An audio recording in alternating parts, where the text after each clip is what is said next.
you, Mr. Speaker. Why does the Prime Minister think now is the right time to increase the cost of petrol? Prime Minister. Mr. Speaker, we are not increasing the cost of petrol. We're absolutely clear in taking the measures that are necessary to deal with the impact of the conflict in Iran. We're dealing with that with other allies. We're taking the necessary action. But the best thing that we can do, Mr. Speaker, is to work with others to de-escalate the situation. And Mr. Speaker, as I said to the House last week, I took the decision that we should not join the initial US-Israeli offensive against Iran. The leader of the opposition attacked me for that decision relentlessly. She said that the UK should have joined the US and Israel in the initial offensive strikes. Mr. Speaker, then yesterday... All right, guys. The tension inside Parliament exploded almost instantly as the opposition launched a direct attack on the Prime Minister over rising petrol prices and the growing cost of living crisis. The chamber turned electric the moment questions about fuel duty were raised. But instead of giving a straightforward economic answer, the Prime Minister immediately shifted the conversation toward the dangerous conflict involving Iran, America, and Israel. From the very beginning, it was obvious this wasn't going to be a normal political debate. This was turning into a brutal political battlefield filled with pressure, accusations, and massive political risks. In the wake of the economic consequences, the leader of the opposition totally abandoned her position. She told the BBC, "I never said we should join." She told the BBC, "I haven't said we should have gone in with the United States." That is the mother of all U-turns on the single most important decision a Prime Minister ever has to take, whether to commit the United Kingdom to war or not. Mr. Speaker, I think the mother of all U-turns is him saying that they're not increasing fuel duty. That is news to us because last week the Chancellor stood up and said the fuel duty was going to increase in September. The Prime Minister told us at the start of the year that the cost of living was his number one priority. So can he explain how a rise in fuel duty helps with the cost of living? The Prime Minister strongly denied increasing petrol prices, insisting the government was only responding to the international crisis unfolding in the Middle East. But then came the real political strike. He accused the opposition leader of completely changing her position on military intervention. According to him, she previously demanded Britain join American and Israeli operations against Iran, only to suddenly backtrack once economic consequences started hitting the headlines. Listen carefully, because this is where the debate became explosive. The Prime Minister labeled it the mother of all U-turns, accusing the opposition of recklessly pushing the country toward war without thinking about the consequences. Mr. Speaker, fuel duty is frozen. It's going to remain frozen until September, and we will keep the situation under review in light of what's happening in Iran. But, Mr.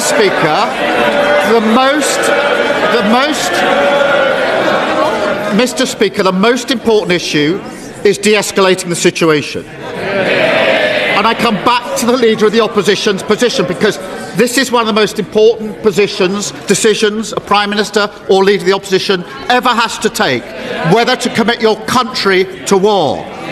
The day after the initial US-Israeli strike started, her shadow Foreign Secretary said that the US-Israeli initial attacks were absolutely right, and it is a position my party supports.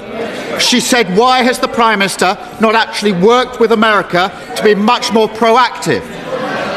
Last Wednesday, Leader of the Opposition. We are in this war whether we like it or not. The opposition wasn't backing down either. They immediately redirected attention toward ordinary citizens struggling with the rising cost of fuel and everyday expenses. Rural communities, small businesses, and working families were presented as victims of government decisions. The opposition argued that freezing fuel duty only until September created uncertainty and fear for millions already under financial pressure. And trust me, the emotional angle started hitting hard. They described families relying on cars for school runs, elderly care, and basic survival, painting a picture of a government disconnected from the realities facing ordinary people across the country. What is the Prime Minister waiting for? Then yesterday she says, I never said, I know they don't want to hear it. I know they don't. I wouldn't want to hear it if I were them. After all that, she said... Order. Enough is enough. I can't hear it. Who wants to lead the first ones out? Right, we'll have a little bit more silence. Prime Minister. So after 9 days of saying, join the war, join the war, join the war, yesterday she says, I never said we should join. I haven't said we should go in with the US. I'll tell you what's happened, Mr. Speaker. She and the Reform leader have been spooked because they realise they've jumped into supporting a war without thinking through the consequences. And now she's furiously trying to backpedal. But the Prime Minister refused to let go of the war argument. Again and again, he dragged the debate back toward national security and the opposition's previous statements supporting military action. The chamber became louder, angrier, and increasingly chaotic as members shouted across the floor. At one point, the Speaker struggled to restore order while politicians traded accusations in front of a roaring Parliament. What happened next shocked everyone. The Prime Minister accused opposition figures of panicking after realizing the public feared another foreign war. He claimed they were desperately trying to erase their earlier aggressive rhetoric before voters turned against them completely. Kemi Badenoch. The Prime Minister seems to be asking last week's questions. This week, I'm asking about fuel duty. He has said that he wants to help... Mr. Speaker, he has said that he wants to help with the cost of living. My constituents live in a rural area.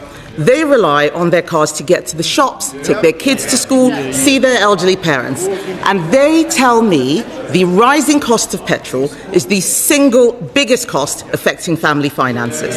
So does the Prime Minister not understand how important cars are to people in rural areas, or does he just not care? Prime Minister.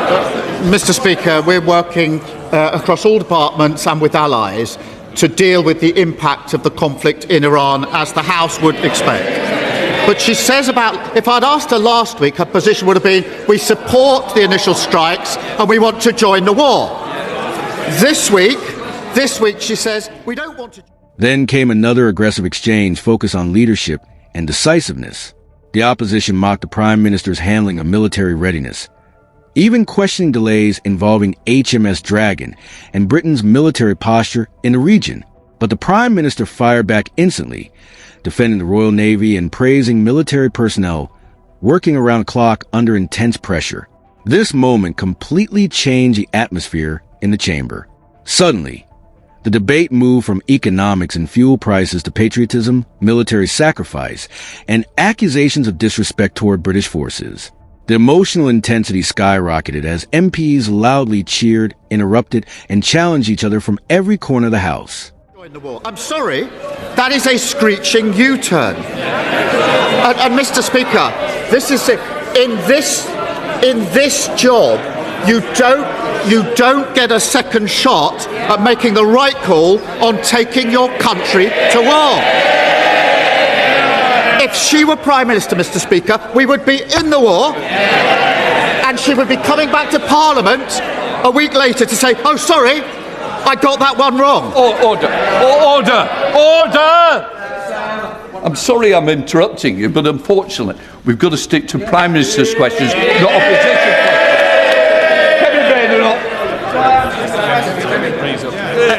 Mr. Speaker, he said if I were Prime Minister, HMS Dragon would have left a week ago. The only time...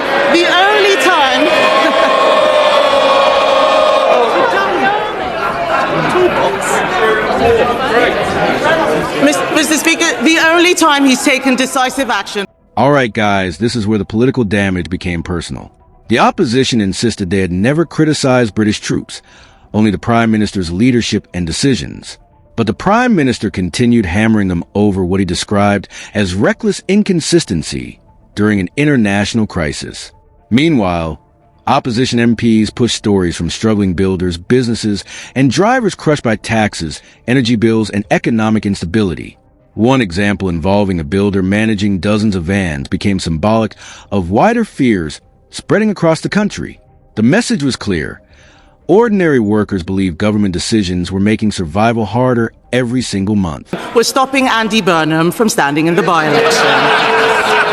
But let's talk about what the people out there are worried about. I heard from a builder, Mr. Speaker, who has 115 employees using 75 vans. With the jobs tax, sky-high energy bills, and now a hike in petrol prices, that builder is having sleepless nights. How does the Prime Minister justify a rise in fuel duty to that small business owner and millions more like him up and down the country? Prime Minister. There hasn't been a rise. It is frozen. There isn't going. It is frozen until September. And Mr. Speaker, she mentions the HMS Dragon. Can I first start by thanking the Royal Navy who are serving on HMS Dragon?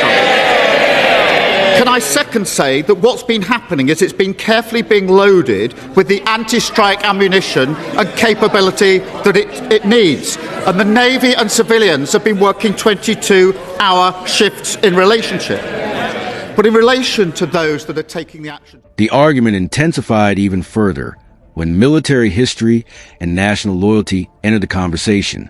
The opposition attacked the Prime Minister's past associations and accused him of failing to support armed forces personnel in previous legal controversies. Instantly, Parliament erupted again. The Speaker repeatedly intervened as tempers spiraled out of control. At this stage, the debate no longer looked like a discussion about fuel prices alone. It had transformed into a brutal battle over patriotism, leadership credibility, military trust, and political honesty. Every statement carried enormous political weight, and both sides knew millions of viewers were watching every second unfold live. What does she say? Just hanging about. Just hanging about. That's how she described our pilots in the region. Let me tell you what they've been doing. Flying sorties in 7 of the 10 countries in the region day and night, taking out incoming strikes, protecting the lives of others whilst risking their own. If she had any decency, she'd get up and she would apologise. Mr. Speaker. Oh, hang on. I think they should wait for it. Mr. Speaker, I have never criticised our armed forces. I have criticised him. Order. Mr. Swallow, you're going out. I've had enough. Week in, week out. I believe no real name. Mr. Speaker, I have never criticised our armed forces. I am criticising him and his decisions. And let me remind the House, Mr. Speaker, about his record on the armed forces. This is the same man who worked with Phil Shiner, a traitor to this country. In the final moments, the opposition delivered one last aggressive attack, accusing the government of treating drivers like a cash cow, while ordinary families suffered under rising living costs. They reminded Parliament that previous Conservative governments had frozen or cut fuel duty for years, presenting themselves as defenders of drivers, farmers, and working households. But the Prime Minister doubled down, mocking both opposition parties for what he called humiliating U-turns on war and foreign policy.